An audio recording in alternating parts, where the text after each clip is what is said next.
Now, once you know some Wing Chun's basic low kick, that would be very good for entry move. And then you have to bridge your hand in to become a sticky hand range. So what I would do is, low trigger, and then I'll bring my hand in. Or, most important is once you're in that certain range, you do want it to have a hand up and then we'll make contact. You could do a pak da, or you could do a lap da, and then you can work with the hand because the sticky hand will be the Wing Chun practitioner's key to win the fight is to do your game, which is called the sticky hand. So I bring him in, he walk, I close in, boom, I will bring my hand in. So I want to show you how I do this one. He walk back, I chase him, I tap, and then I come up with the body momentum, follow the foot. After I tap, I land it, and then my whole body will go into it. Boom, I do a pak da, and then a lap da, and then I finish him over here. So let me show you one more time, slow motion. Pow, tap, and then once I land, I bring my body to the pak da. In Wing Chun, the pak da is nothing like a parry. Just push this hand a little bit, or snap this hand a little bit, and then come up with a punch from the center line. Because as we know, the center line is the closest too. It's the closest range. And when I punch him, it's very hard for him to tell. Because if I punch him this way, it's easy for him to block.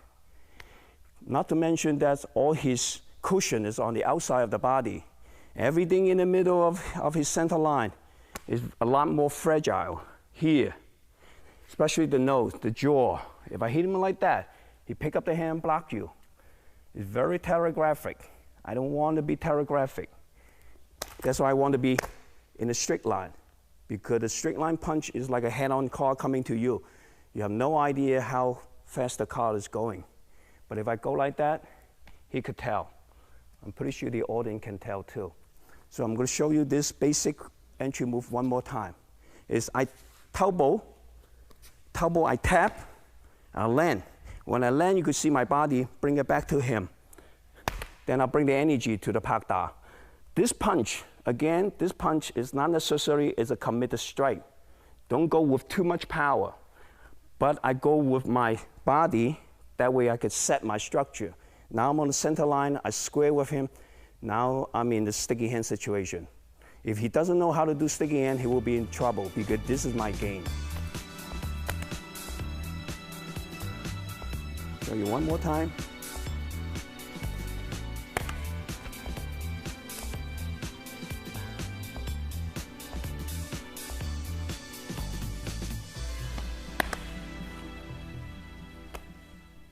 You can see why I don't use a punch, because this is a very close range.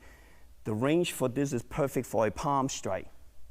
And I can, same thing. That's why the first one I use the punch. This one, I'm closer, I use a palm. If I have to do something a little bit closer, I'm going to do with my elbow. And then I do my headbutt. And I do my knee. So different tool, different weapons in your body, deliver different range, and you should use it properly. The following one I'm going to show you is how to use the chai gap, and then bring your sticky hand skill into it, okay? So what I'm going to do is I'll chai gap, I step in, chase him, chai gap, and then I bring my lap da, go into this way. As you can see that is a punch at this range. And then another one I'm going to go is a palm strike. Or I can turn my body a little bit and become an elbow strike. So the following reach will be use my leg first, and then use my arm, extend a good punch, and then another shorter range. I use my elbow or palm. It depends on how I can feel the range between my partner and myself, okay? So he move back. I still a little step, boom, and I do a lap da, and a palm strike, and maybe even an elbow. And then I can even come back with a penetrative punch this angle too. So let me show you again. Slow motion, step, step, boom, Chai Kyo. I detract him a little bit. After the Chai Kyo, I'm gonna step out. Now I want to look at him in this angle. This is the angle that I be able to do the lap da and hit him straight. Same thing. My punch is very straight. I will never try to do that because if I miss him, I will be overcommitted. I'm going to lose my balance. Because this way, if I do this way, I won't lose my balance because I'm still in the center of my base. Even he try to block me from here, if he try to block me, boom, I have the next hand coming in. Same thing, when I hit him with this hand, I don't want to overcommit.